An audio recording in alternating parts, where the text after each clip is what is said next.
pertama keluar dari mulut Baradae terkait tewasnya Brigadir Nofriansah Yosua Huta Barat alias Brigadir J. Hal kolaborator dalam perkara tersebut. Meski kliennya sudah memberikan nama terkait peristiwa tragis tersebut kepada petugas, namun Deolipa tidak mau menyebutkan karena kepentingan penyidikan. Dalam perkara ini, Baradae menyebutkan lebih dari satu nama. Oleh sebab itulah ia meminta pelindungan dari Lembaga Pelindungan Saksi dan Korban atau LPSK. Selain nama pelaku lain, Baradae juga menceritakan terkait kronologi kejadian tewasnya Brigadir J di rumah dinas ex-Kadif Propam Irjen Polisi Verdi Sambo. Sebelumnya diberitakan dugaan pencopotan kamera pengawas atau kamera CCTV oleh mantan Kadif Propam Polri Irjen Polisi Verdi Sambo di kediamannya bisa dipidana.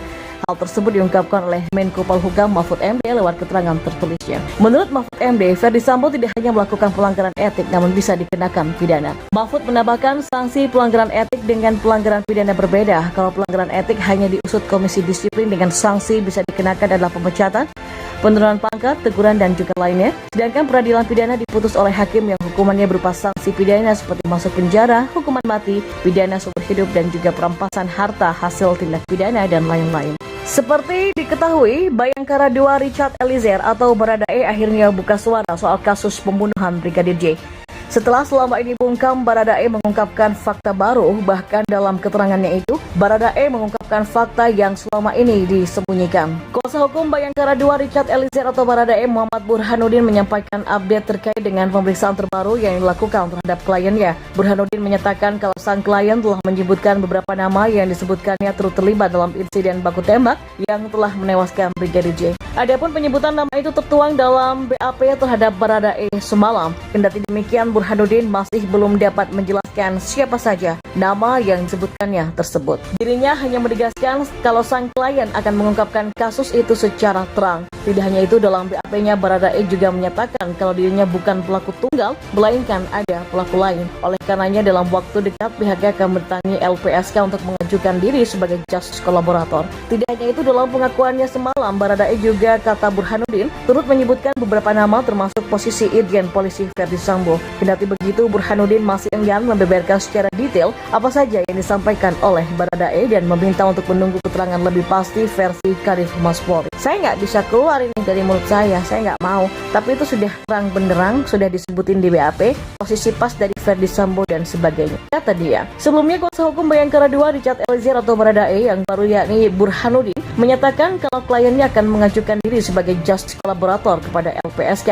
pada Senin 8 Agustus 2022 hari ini. Justice kolaborator itu sendiri merupakan salah satu syarat agar Baradae tetap bisa dilindungi oleh LPSK asal mau mengungkapkan pelaku utama atas kasus yang menjeratnya. Menyikapi hal itu, Burhanuddin menegaskan kalau kliennya akan segera terang-terangan membuka seluruh fakta atas insiden dugaan pembunuhan terhadap Brigadir J. Senin kan akan diajukan ke GC ke LPSK karena Baradae sudah bicara terang benderang. Itu akan membuka tabir gelap yang selama ini menjadi kata Burhanuddin saat dikonfirmasi tribunnews.com pada Minggu 7 Agustus 2022. Dalam kasusnya, Baradae telah ditetapkan sebagai tersangka dan dikenakan pada pasal 338 Junto, pasal 55 dan pasal 56 tentang pembunuhan secara bersekongkol. Dengan nantinya Baradae menjadi justice kolaborator, maka tim kuasa hukum berharap bahwa keadilan khususnya untuk sang klien bisa terpenuhi. Diketahui Bayangkara II Richard Eliezer atau Baradae telah resmi ditetapkan menjadi tersangka atas meninggalnya Brigadir Yosua atau Brigadir J dalam insiden baku tembak di rumah dinas Irjen Polisi Verdi Sambo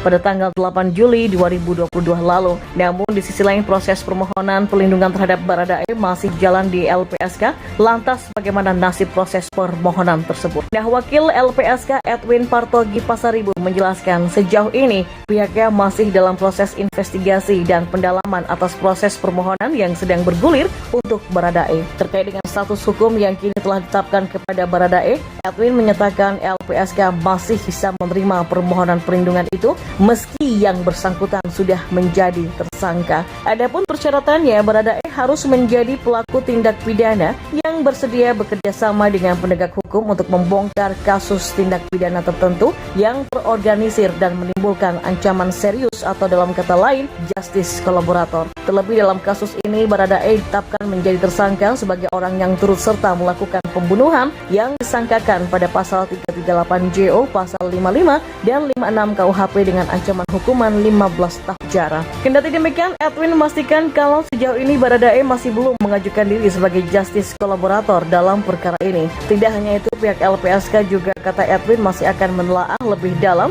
keterangan dari Baradae saat menjalani pemeriksaan asesmen psikologis dan mencocokkannya dengan temuan penyidik Bares. Sejumlah nyawa keluar dari mulut Baradae terkait perkara tewasnya Brigadir Nofriansah Yosua Huta Barat alias Brigadir J. Hal tersebut diungkapkan kuasa hukum Baradae Muhammad Burhanuddin, dan menurutnya kliennya sudah menyebut beberapa nama terkait justice kolaborator dalam perkara tersebut. Meski kliennya sudah memberikan nama terkait peristiwa tragis tersebut kepada petugas, namun Deolipa tidak mau menyebutkan karena kepentingan pikam. Dalam perkara ini Baradae menyebutkan lebih dari satu nama. Oleh sebab itulah ia meminta pelindungan dari Lembaga Pelindungan Saksi dan Korban atau LPSK. Selain nama pelaku lain, Baradae juga menceritakan terkait kronologi kejadian tewasnya Brigadir J di rumah dinas ex-Kadif Propam Irjen Polisi Verdi Sambo. Sebelumnya diberitakan dugaan pencopotan kamera pengawas atau kamera CCTV oleh mantan Kadif Propam Polri Irjen Polisi Verdi Sambo di kediamannya bisa dipidana. Hal tersebut diungkapkan oleh Menko Polhukam Mahfud MD lewat keterangan tertulisnya. Menurut Mahfud MD, Verdi Sambo tidak hanya melakukan pelanggaran etik namun bisa dikenakan pidana. Mahfud menambahkan sanksi pelanggaran etik dengan pelanggaran pidana berbeda. Kalau pelanggaran etik hanya diusut Komisi Disiplin dengan sanksi bisa dikenakan adalah pemecatan, penurunan pangkat, teguran dan juga lainnya. Sedangkan peradilan pidana diputus oleh hakim yang hukumannya berupa sanksi pidana seperti masuk penjara, hukuman mati,